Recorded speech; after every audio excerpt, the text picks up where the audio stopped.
নমস্কার বন্ধুরা, পূর্ণতার একটি নতুন ভিডিওতে আপনাদের স্বাগত জানাই। নতুন ভিডিওতে আমি একটি নতুন রেসিপি আপনাদের সঙ্গে শেয়ার করব। আজ আমি পালং পানিরের রেসিপি আপনাদের সঙ্গে শেয়ার করছি। প্রথমে উষ্ণ গরম জলে আমি লবণ আর কয়েকটা কাজু দিয়ে দিয়েছি।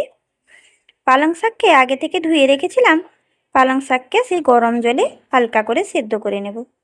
খুব বেশি সেদ্ধ হবে না, দেখুন কেমন হয়েছে সেদ্ধটা। শাকটাকে গরম জল থেকে তুলে ঠান্ডা জলে দিয়ে দেব। এতে করে পালং শাকের যে সুন্দর সবুজ রঙটা সেটা নষ্ট হয় না। আমি মিক্সারে আদা আর টমেটোর পেস্ট করে নিয়েছি। এরপর ঠান্ডা জলে যে আমি পালং শাকটা দিয়ে রেখেছিলাম সেটাকে মিক্সারে নিয়ে নিচ্ছি। তার সঙ্গে দিচ্ছি কয়েকটা কাঁচা লঙ্কা, সেদ্ধ করা কাজু আর অল্প লেবুর রস দিয়ে একটা পেস্ট বানিয়ে নেব। পনিরের টুকরোগুলোকে ভেজে তুলে রাখবো।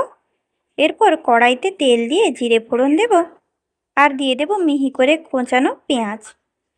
পেঁয়াজটা ভাজা ভাজা হয়ে গেলে দিয়ে দেব আদা আর টমেটোর পেস্ট।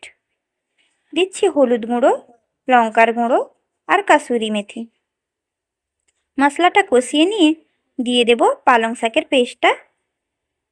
ভালোভাবে নাড়িয়ে পালং শাকের যে জলটা আছে সেটা শুকিয়ে নিতে হবে। ভাজা ভাজা শুকনো শুকনো একটা ভাব আসবে, দেখুন। এবার শুকনো শুকনো হয়ে গেলে 1 কাপ মতো জল আমি এতে দিয়ে দেব আর দিয়ে দেব ভেজে রাখা পনিরের টুকরোগুলো। 2 মিনিট মতো তরকারিটি ফুটলে মাখো মাখো একটা ভাব চলে আসবে। এবার তরকারিতে আমি দিয়ে দেব বাটার আর গরম মশলা।